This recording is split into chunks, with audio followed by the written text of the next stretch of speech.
Welcome back to Newsroom. I'm Chella Smith. This is your Middle East U.S. entertainment news here on YouTube. I'm airing on Friday, bringing you the latest on reforms and economics based on reports put out by the Middle East news media outlets. I do this weekly review and it's based off my interests. Thank you everyone for joining me. We've had a lot of new subscribers. Welcome to the family. Last week we talked about the CBI partnerships, bank cards, and World Bank programs. Let's take a look at this week's headlines regarding Iraq and America.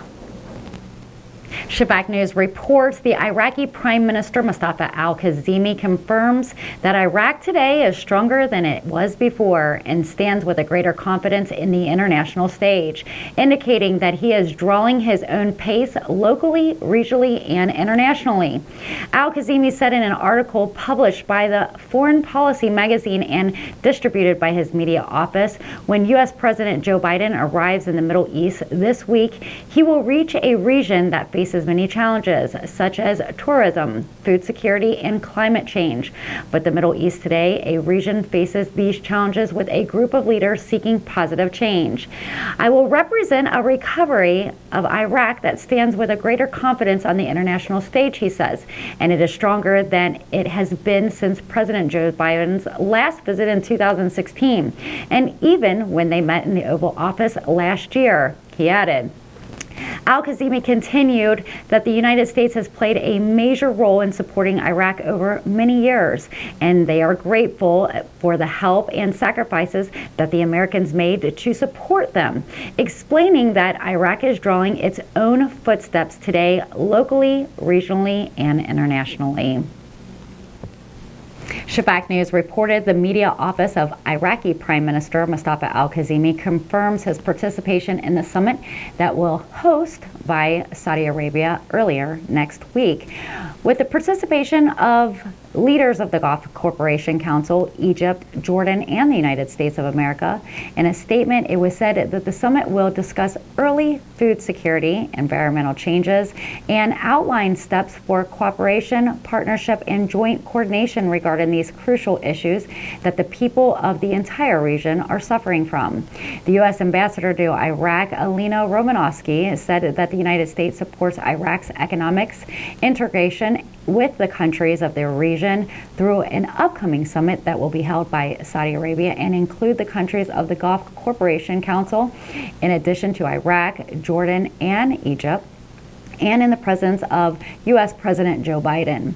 She explained that the summit will discuss several files, including security, economics, culture, and educational ties, and will confirm Washington's commitment to support these countries in dealing with the issues of food crisis and climate change.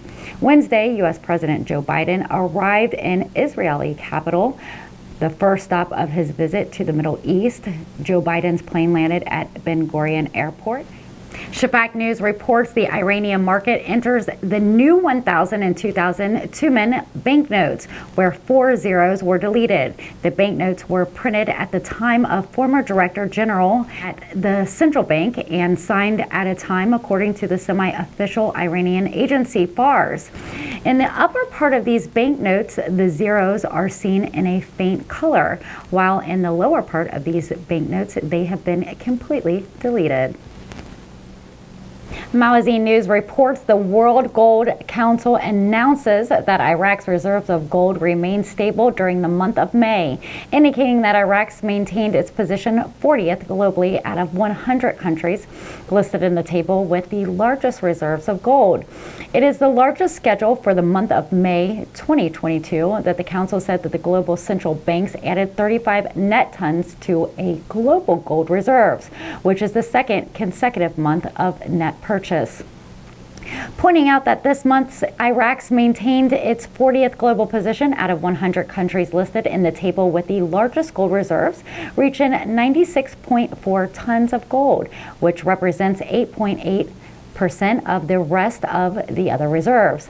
The council stated that the United States still sits on the throne of the world's gold possessing countries with 133,000 tons, followed by Germany with 3,355,000 tons, then Italy with 2,451,000 tons.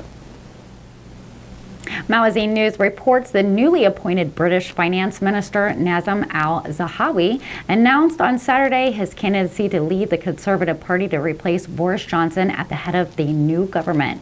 And the British newspaper The Independent reported that the newly appointed Finance Minister and former Education Minister Zahawi announced that the launch of his bid to lead the Conservative Party and present himself as an alternative to Johnson.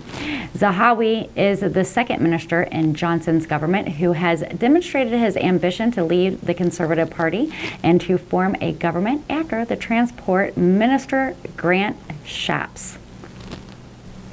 Shafak News reports the value of the U.S. dollar has risen so much that it has become almost equal to the value of the euro for the first time in 20 years. The Associated Press reports that the U.S. dollar index, which measures the value of the U.S. currency against 6 major foreign currencies, has jumped nearly 12% this year and reached its highest level in 2 decades. The euro is currently valued at just under $1.02. Agency indicated that the value of the dollar rose mainly because the Federal Reserve raised interest rates more than the central bank in other countries in an attempt to reduce inflation rates, which reached levels unpredicted in 40 years. The interest rate hike caused U.S. Treasury yield to raise, attracting investors looking for more returns than they could get anywhere else in the world. The agency says that the increased demand for the dollar denomination security has boosted the value of the dollar.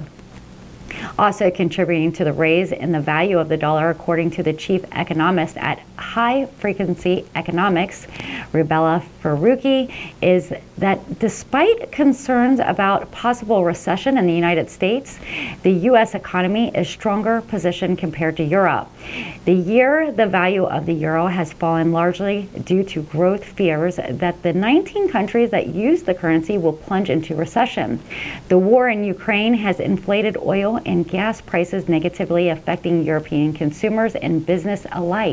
In particular, Russia's recent cut in natural gas supplies in Europe has sent prices skyrocketing and raised fears of blackouts that could force governments to ration power to factories in order to avoid crisis impacts on homes, schools, and hospitals. Brooke Robbins, chief economist at the International Banking Group Institute for Trade Finance, wrote on Twitter this week that the war in Ukraine dealt a physical blow to Europe's undermining Germany growth model that relies on cheap Russian energy. Europe is facing a seismic shift, which means that the euro needs to fall to reflect that, he added. Slower European growth may eventually get the European Central Bank less time to raise interest rates and adjust economic growth to tackle its own inflation problems. The European Central Bank announced that it will raise its key interest rates by a quarter point when it meets later this month, possibly by as much as half of a point in September. Analysts pointed out that there is another factor that boosts the demand for the dollar, which is its importance as a global recognized safe haven in light of recent turmoil in financial markets. Last week we missed one article in regards to Earth News.